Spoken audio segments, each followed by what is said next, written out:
Un saludo cordial amigos de Noticias Anonymous. Surgen nuevas revelaciones del asesinato del líder de los mercenarios rusos de Wagner. Medios griegos han publicado que Yevgeny Prigozhin habría recibido la visita sospechosa de compradores del avión siniestrado una hora antes de su caída. En esa línea, también se ha informado que el Kremlin ya viene conformando un nuevo grupo mercenario con impacto mundial. Te traemos el informe completo, no cambies de canal. Después de la caída del avión del líder de Wagner surge más información que apunta a que realmente sufrió un atentado. La compañía brasileña Embraer, que vendió el avión a Prigozhin, ha revelado que no se han realizado reparaciones en el avión desde 2019, debido a las sanciones internacionales, que han bloqueado el suministro de repuestos o servicios de reparación por parte de fabricantes occidentales a aviones operados en Rusia. Pero esta declaración suscita dudas, ya que la azafata de vuelo Kristina Raspopova, de 39 años, quien también perdió la vida, supuestamente había dicho a sus familiares antes del vuelo fatal, que el despegue se retrasaría debido a una revisión técnica y a reparaciones no especificadas en el avión, informó el medio británico Daily Mail. Otro elemento que complica el misterio, según el diario británico, es la publicación en un canal de Telegram, de un vídeo supuestamente tomado por personas que estuvieron en el avión, pocas horas antes de que se estrellara. Se trata de personas que se presentaron como compradores potenciales del jet privado, por lo que se les permitió pasar por el control de seguridad del aeropuerto. Los misteriosos invitados del avión llegaron al aeropuerto en un Mercedes y pasaron por detectores de metales. Según los informes, visitaron el avión para inspeccionarlo como parte de un acuerdo de compra de 5 millones de euros. Los compradores interesados, entre ellos una mujer que llevaba un bolso, tuvieron acceso al avión durante aproximadamente una hora, entre las 9:30 y las 10:30 de la mañana del miércoles. Unas horas más tarde, el avión se estrellaría en la región rusa de Tver, quitando la vida al comandante de Wagner, a sus colaboradores más cercanos y a la tripulación. Según el canal de Telegram VCH Kaopu, el acompañante de la mujer, que llevaba un bolso, solo tenía consigo un teléfono. Después de examinar el exterior y el interior del avión, durante aproximadamente una hora, partieron sin incidentes.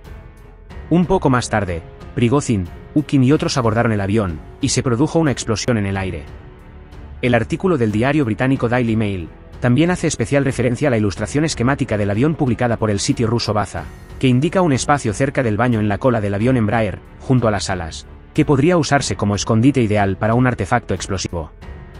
Después de la caída del avión, el Kremlin guardó silencio por casi 24 horas. Posteriormente el presidente ruso apareció en un discurso televisado, en el que aseguró que se realizaría una investigación exhaustiva para esclarecer las causas del siniestro.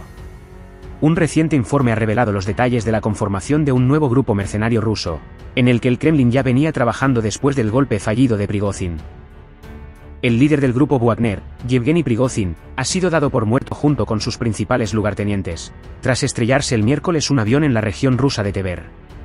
Aunque aún no se ha revelado, manifestaron que el posible asesinato era de esperarse, tras el fallido levantamiento de la milicia en junio, y la posterior sustitución discreta de los mercenarios de Wagner por parte de Moscú en varios países, detalla el informe.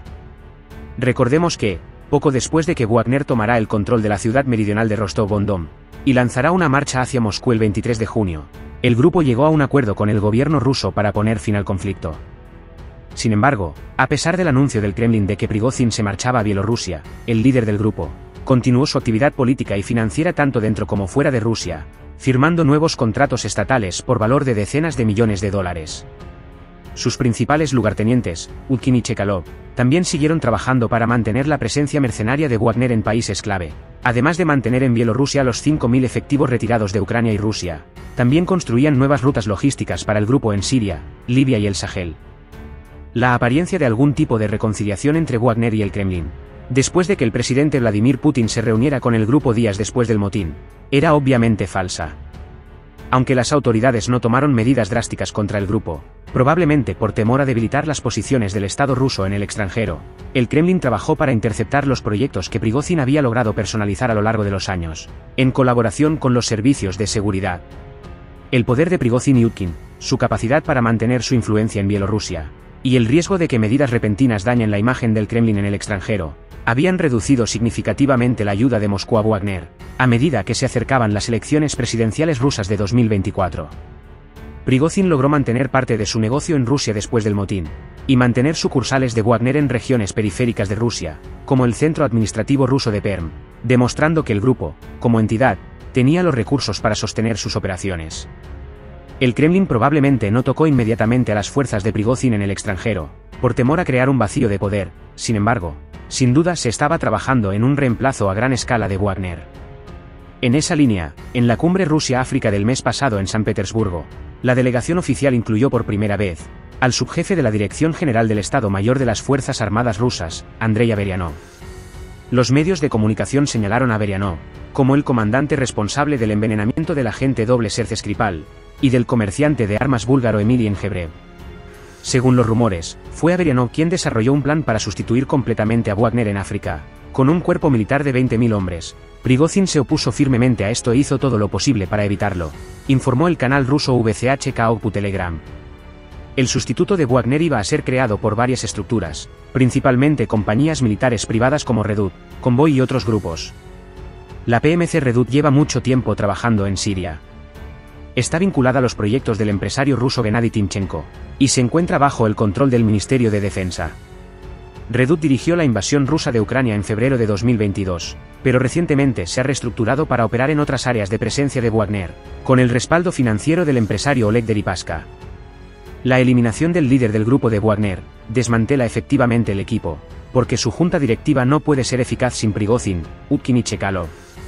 Una fuente que anteriormente sirvió en la inteligencia militar rusa le dijo al medio Al Monitor que si bien Wagner tenía un plan de acción en caso de la muerte de su líder, era de naturaleza temporal y de ninguna manera implicaba una operación completamente autónoma.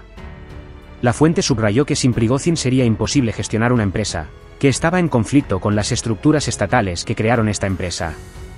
Sin embargo, Moscú no necesita necesariamente sustituir completamente a los mercenarios Wagner en el extranjero por otros. Simplemente se realizará una sustitución de los contratos con la PMC Redut del Ministerio de Defensa, conformándose un grupo mercenario coordinado por el Kremlin, con lo que concluye el informe. Y es que en el día de hoy también lo que leía en algunos medios de comunicación, Fernando, es que la inteligencia británica cree que la muerte de Prigozhin va a dejar un profundo vacío de poder en el grupo Wagner. ¿Estás de acuerdo?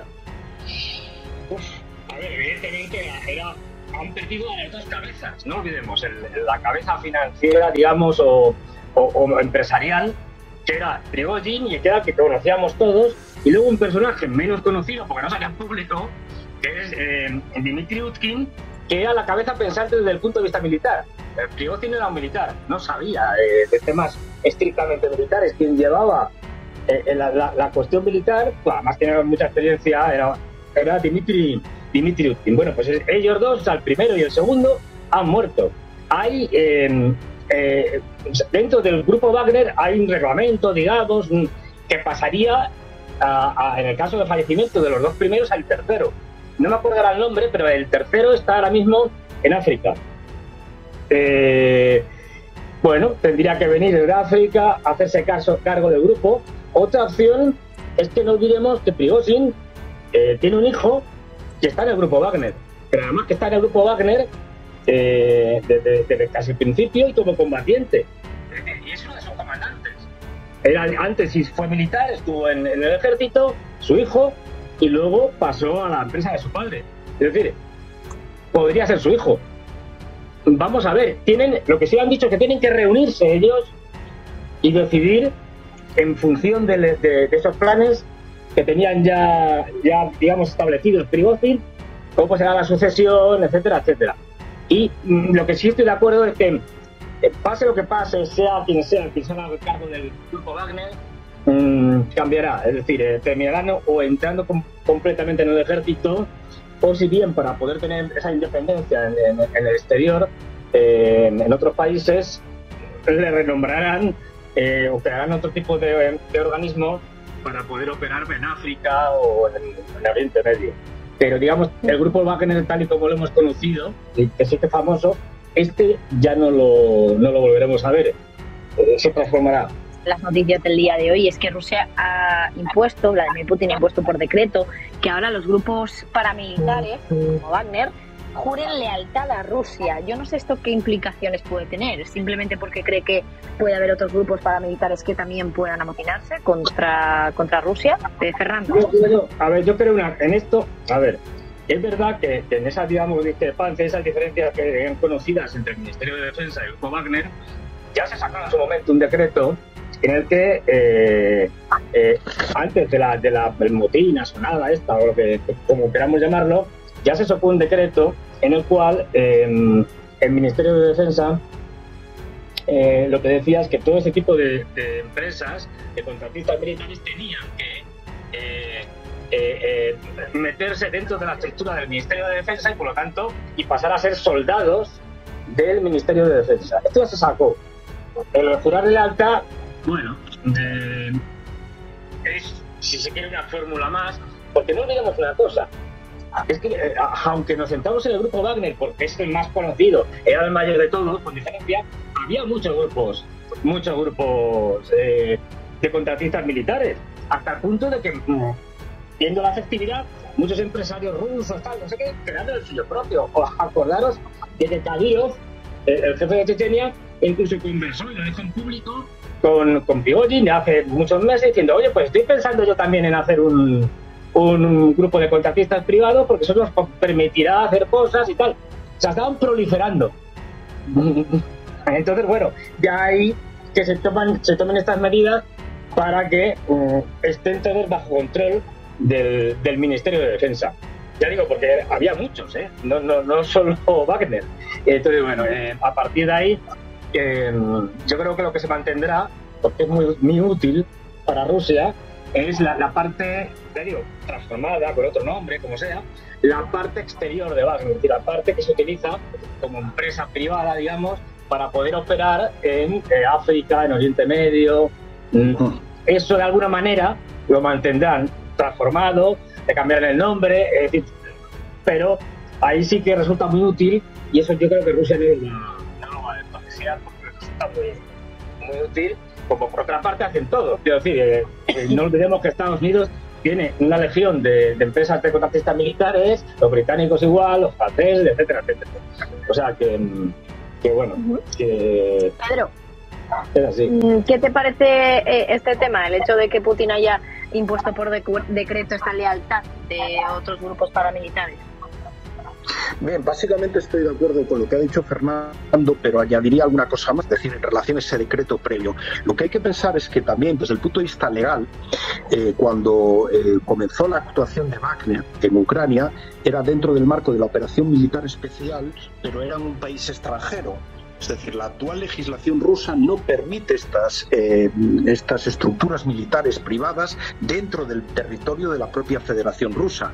Por eso la acción de Wagner en su momento fue en Siria, en África, en terceros países. Porque es algo que también hacen el resto de potencias. Es decir, Estados Unidos usa estos contratistas en Irak y en terceros países, pero no lo utiliza dentro del país. Dentro del país pues tienes tu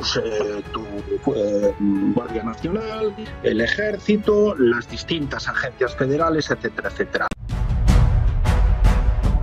Suscríbete a mi canal para recibir más videos.